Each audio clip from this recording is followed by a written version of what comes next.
Hello, नमस्ते प्रिय विद्यार्थियों। आशा करता हूं कि आप सभी सकुशल पूर्वक होंगे। आज की इस वीडियो में हम प्रीपोजिशन के बारे में पढ़ेंगे। इसके नाम से ही स्पष्ट होता है कि इसका उपयोग कैसे करेंगे। तो देखिए, प्रीपोजिशन अर्थात प्रीपोजिशन। प्री का अर्थ पहले, प्री यानी पहले, प्री का अर्थ पहले यानी बिफोर होता है, जबकि पोजीशन का अर्थ स्थान यानी प्लेस होता है। अतः प्रीपोजिशन का एक ऐसा वर्ड है, प्रीपोजिशन एक ऐसा वर्ड है जो नाउन अथवा प्रोनाउन के पहले प्रयुक्त होकर उनका संबंध सेंटेंस के अन्य शब्दों से दिखलाता है। यानी प्रीपोजिशन जो है नाउन और प्रोनाउन के पहले प्रयोग होकर उसका संबंध बताएगा। ठीक है ना। तो देखिए यहां पर जैसे आपका the book is on the table, यहां पर ऑन प्रीपोजिशन यूज किया गया है। The book is on the table, किताब का बता रहा है टेबल से संबंध, कि किताब जो है टेबल के ऊपर है, ये संबंध बता दिया। दूसरा है the pen is in the ink pot, तो पेन नाउन का संबंध इंक पॉट नाउन से बता रहा है कि पेन जो है वह इंक पॉट के अंदर है। The cat is under the table, तो यहां बिल्ली का संबंध टेबल से बता रहा है कि बिल्ली जो है टेबल के नीचे है। The boy is behind the हट, लड़का जो है वह झोपड़ी के पीछे है। तो संबंध बताने के लिए प्रीपोजिशन का प्रयोग किया जाता है। उपरोक्त वाक्यों में ऑन, इन, अंडर, बिहाइंड का प्रयोग क्रमशः the table, the ink pot, the table, the hut noun के पहले प्रयुक्त हुआ है। ये आपका टेबल है, इंक पॉट है, हट है, ये नाउन के पहले प्रयोग किया गया है, नाउन के पहले प्रयुक्त हुआ है। जो वाक्य के अन्य शब्दों the book, the pen, the cat, the boy से संबंध बताता है, अतः ऑन, इन, अंडर, बिहाइंड ये सभी क्या है आपके प्रीपोजिशन है। ये सब प्रीपोजिशन है। प्रीपोजिशन का अर्थ ही होता है प्री यानी पहले होता है, और पोजीशन का अर्थ होता है स्थान। अर्थात प्रीपोजिशन एक ऐसा वर्ड है जो नाउन और प्रोनाउन के पहले प्रयोग होकर सेंटेंस में उन नाउन और प्रोनाउन का संबंध बताता है। तो नाउन अथवा प्रोनाउन के पहले प्रयुक्त होकर उनका संबंध सेंटेंस के अन्य शब्दों से दिखाता है। उम्मीद करता हूं इस आपको समझ में आ गया होगा प्रीपोजिशन। अब देखिए कुछ प्रीपोजिशन, जैसे इसमें हमने आपको प्रयोग बता रखा है। इसमें use of in and at, place यानी स्थान के लिए।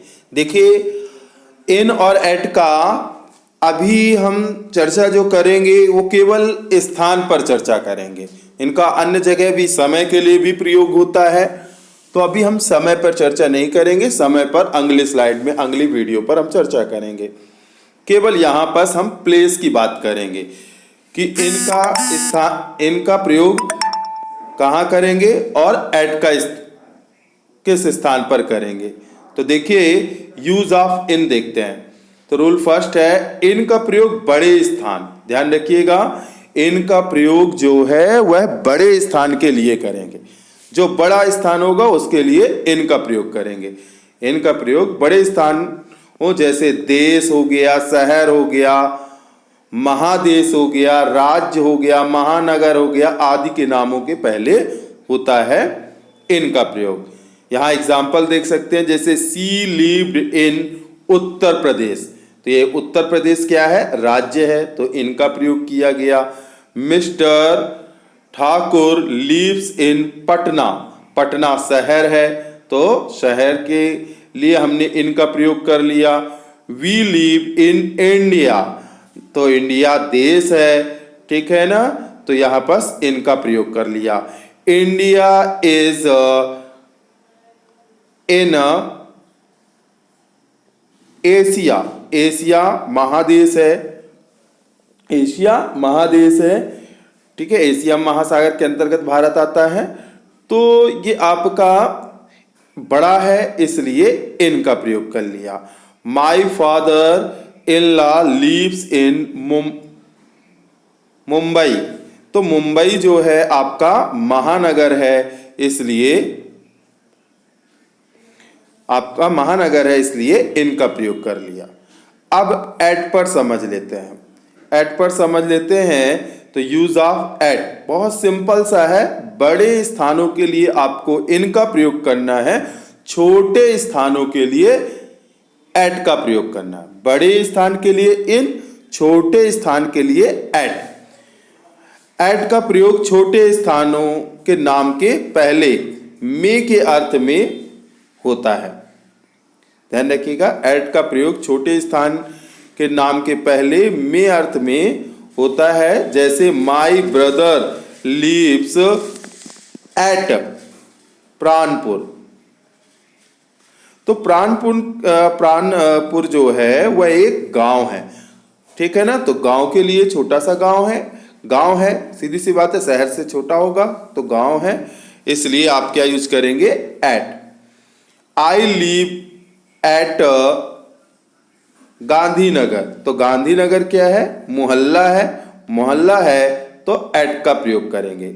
माई sister in law lives at Darbhanga, तो दरभंगा एक शहर है, ठीक है, तो एट का प्रयोग करेंगे। हम आपको एक छोटे से एग्जांपल से और बता देते हैं कि जैसे आई लिव इन जैसे यहां पर ऐसा यूज कर लें, आई लिव इन, जैसे यहां पर अगर आपने कह दिया आई लिव इन एमपी, मैं एमपी में रहता हूं, ठीक है, मैं एमपी में रहता हूं, और यहीं पर अगर हम बोल दें कि I live in Satna, I live in Satna, मैं सतना में रहता हूं। लेकिन यदि यही दोनों वाक्य एक साथ दे दिए जाए, आपको एक साथ दे दिया जाए कि I live fill in the blanks Satna, फिर fill in the blanks MP, तब आप कैसे भरेंगे? तो बहुत साधारण सा है कि अब एमपी से सतना छोटा हो जाएगा, तो सतना में हम क्या यूज कर लेंगे, एट यूज कर लेंगे, और एमपी में क्या यूज कर लेंगे, इन यूज कर लेंगे। तो आप कैसे लिखेंगे, आई leave eight Satna in MP.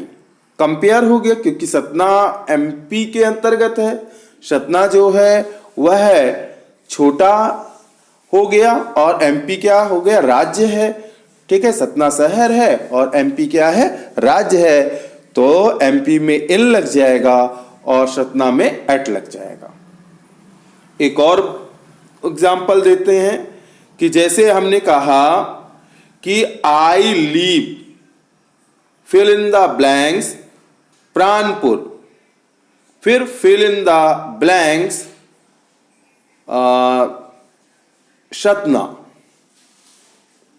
तो अब यहां पर से सतना शहर का एक गांव है प्राणपुर, तो यहां पर हम क्या यूज कर लेंगे, आई leave at Pranpur in Satna, ऐसा यूज कर लेंगे। और वैसे भी अगर आपको ये भी नहीं समझ में आ रहा तो ध्यान रखिएगा, पहले जो शब्द